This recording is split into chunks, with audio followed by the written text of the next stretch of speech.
داستان زیبای های سید اصغر حمال از دکتر محمد حسین پاپولی یزدی که داستانی شنیدنی است و با هم میشنویم.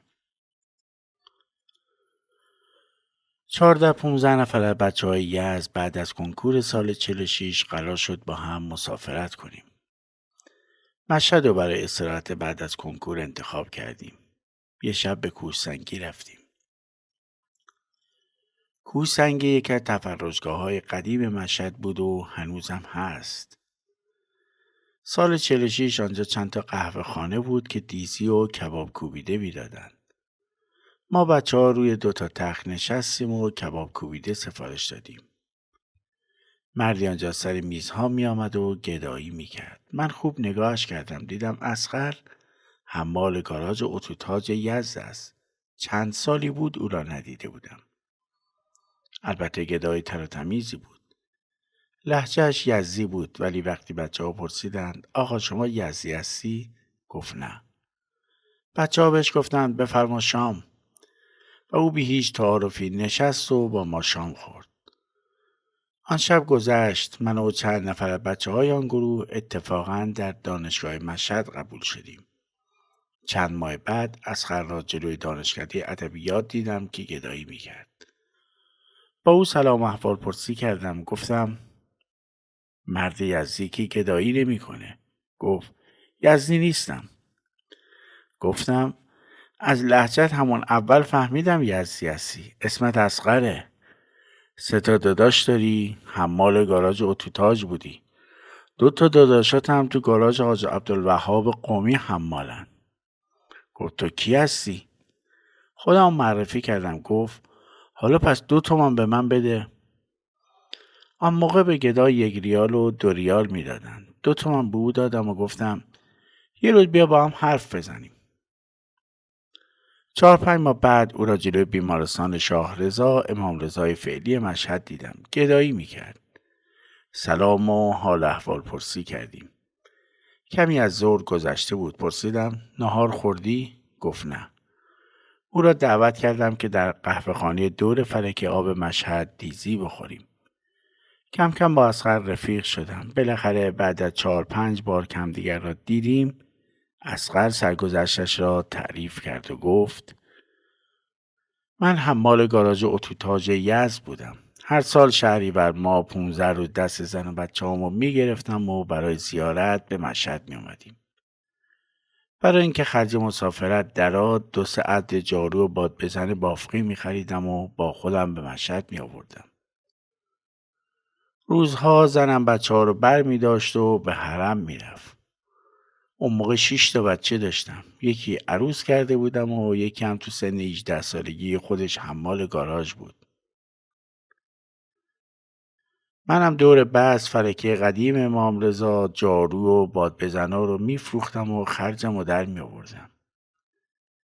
یه شب جارو و باد بزنام تموم شده بود، ولی هنوز زن و بچه هم از حرم نیومده بودن که به مسافرخونه برگردیم. خسته بودم و خوابم گرفته بود. سرم رو زانوام گذاشتم که چرتی بزنم. یه مرتبه یه نفر یه پنزاری جلو روم انداخت. هیچی نگفتم. ظرف نیم ساعت که زنم دیر اومد مردم 4-5 تومن پول جلو روم ریختن. از زیر چشم دیدم که زن و بچم دارم میان. پولا رو جمع کردم و بلند شدم. به زنم گفتم تو به مسافرخونه برو، من کار دارم، یه 2 ساعت دیگه میام. زنم رفت و 100 متر دورتر در یک جای مناسبتر نشستم. سرم را روی زانوم گذاشتم به طوری که صورتم پیدا نبود. حدود 2 ساعت اونجا نشستم. نزدیک 10 تومن پول گیرم اومد. دیدم عجب کار راحت و خوبیه که بی هیچ زحمتی ظرف 2 ساعت به اندازه حمالی 5 ماشین باری 10 تن پول گیرم اومد. آخه پشت کردن ادرای 100-120 کیلویی و بالا بردن از پله‌های باری کار ساده ای نیست. 15 روز مسافرت اون سال تموم شد. به زنم گفتم من تو مشهد کار پیدا کردم. دیگه از یزد باید بریم. زنم هم خوشحال شد که تو مشهد کنار حرم امام رضا میمونیم. 2 تا اتاق اجاره کردیم و ساکن مشهد شدیم. روزا دور بعد سرم رو میذاشتم رو زانوم و روزی 40-50 تومن کاسب بودم. زمستون شد، هوای مشهد هم سرد شد. مسافر و زوارم کم شده بود و نشستن روی زمین هم کار مشکلی بود. منم راه افتادم و گدایی کردم. کم کم با محلات مشهد آشنا شدم. متوجه شدم که مردم محله‌های سعدآباد، احمدآباد، کوی دکترها و اطراف دانشگاه و جلو بیمارستان‌ها خوب پول میدن. حالا 5 ساله تو مشهد کار میکنم و وضعم خوب که نه عالیه. ظرف یه مدت تو مشهد خونه بزرگی خریدم.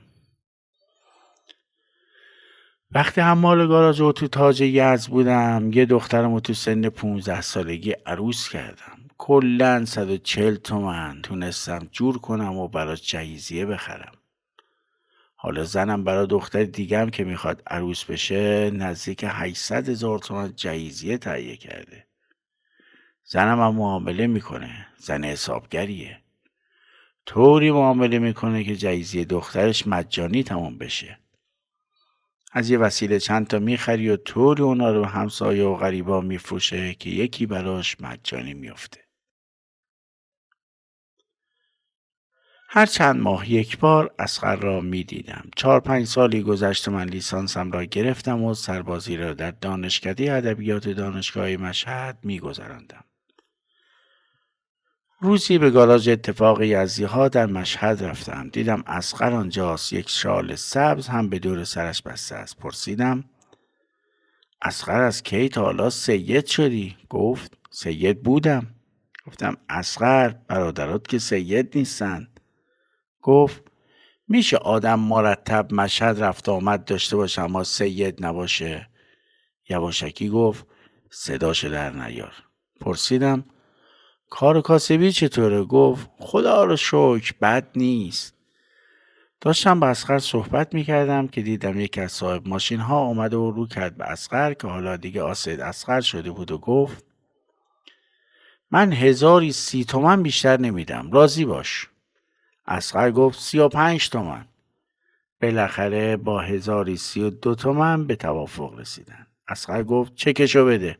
متوجه شدم که آن صاحب ماشین دارد از اصغر پول نزول میگیرد. اصغر ضمن گدایی پول هم نزول میداد. سال 54 اصغر را دیدم. پرسیدم چه خبر؟ گفت هفته دیگه پسرمو داماد میکنم. آدرس داد و گفت حتما به عروسی بیا. هفته بعد سر شب به کوچه زردی مشهد رفتم. دیدم جلوی خانه چراغان است. فهمیدم عروسی آنجاست. اصغر تر و تمیز با کت و شلوار و کراوات دم در خانه ایستاده بود و به مهمانان تعارف میکرد. من هم وارد خانه شدم. خانه حدوداً 1500 متر حیاط با ساختمانی بسیار مجلل بود. عروسی با شام مفصل برگزار شد.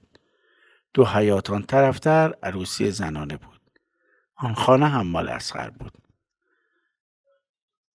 من از سال 55 جهت ادامه تحصیل و اخذ درجه دکترا به پاریس رفتم و بیش از 8 سال اصغر را ندیدم. سال 63 بود که یک روز رفتم گاراژ اتفاق یزدی‌های مشهد. از مرحوم حسین آقای میر جلیلی کارمند گاراژ اتفاق یزدی‌ها پرسیدم راستی اصغر کجاست؟ حسین آقا میر جلیلی گفت میدونم وضع مالیش خیلی خوب شده. چون تو مشهد پول نزول میداد اوایل انقلاب عده‌ای میخواستن اذیتش کنن. اونم مجبور شد بره تهران. حالا کجاست نمیدونم. سال 69 میخواستم به خارج از کشور بروم. باید $1000 به طور آزاد میخریدم. به خیابان فردوسی تهران بالاتر چهارراه استانبول رفتم که دلار بخرم. یک مرتبه توی یک مغازه صرافی چشمم به اصغر یا همان سید اصغر خورد که نشسته بود. فهمیدم های سید اصغر مغازه صرافی را انداخته است. با حکم رفاقت قدیم و چندین ساله دلار را 12 ریال ارزانتر از پی بازار با من حساب کرد و گفت ناهار مهمون من باش. قرار ناهار به وقت دیگری موکول شد. 1-2 بار به من کار کوچیکی سفارش داد که در مشهد برایش انجام دادم. چند بار در تهران اصغر و پسرش آقا رضا رو دیدم. سال 73 یه شب منو به منزلش برای شام دعوت کرد. زنک سکینه نامش حاج خانم منیره شده بود. پسر سومش تازه ازدواج کرده بود. عروسش هم اونجا بود. اصغر گفت 3 پسر و یه دخترش ازدواج کردن. اصغر ادامه داد عروس هم از ماجرای قبلی ما هیچ خبری نداره. صحبتی در این مورد نکن. خانه بسیار شیک و قشنگ 4 طبقه‌ای در عباس‌آباد تهران داشت. خودش طبقه همکف زندگی میکرد و حیات نسبتاً بزرگی هم در اختیارش بود. بچه‌هایش هم در طبقات دیگر زندگی میکردند. روزی از های سید اصغر پرسیدم زندگی تو مدیون چه کسی هستی؟ گفت مدیون آن آدم خدا بیامرزی که اولین پنجزاری رو سالها قبل تو اون شب تو مشهد جلو رو من انداخت و منو برای همیشه از حمالی نجات داد. سال 83 برای خرید ارز به صرافی های سید اصغر مراجعه کردم. پسرش رضا مغازه بود. او پس از حال احوال گفت تو چند کشورم شعبه داریم. دبی، لندن، مونیخ، هامبورگ، پاریس، لس آنجلس، شیکاگو. اگه تو این شهرها کاری داشتی به شعب ما مراجعه کن. از رضا پرسیدم حاجی کجاست؟ گفت پدرم کمی مریض بود به لندن رفته. هم به بچه ها سر بزنه، هم به حساب کتابا رسیدگی کنه، هم برای درمونش اقدام کنه. سال 87 به صرافی های سید اصغر رفتم. طبقه بالای مغازش را خریده بود و مبلمان مفصلی کرده بود. در کنار کارهای صرافی معاملات دیگر هم میکرد. به منشی گفتم میخوام حاج اصغر آقا رو ببینم. از من پرسید وقت قبلی گرفتید؟ گفتم به حاج اصغر آقا بگید محمد حسین یزدی اومدی و میخواد اونو ملاقات کنه. خود حاج اصغر آمد و منو داخل دفترش برد.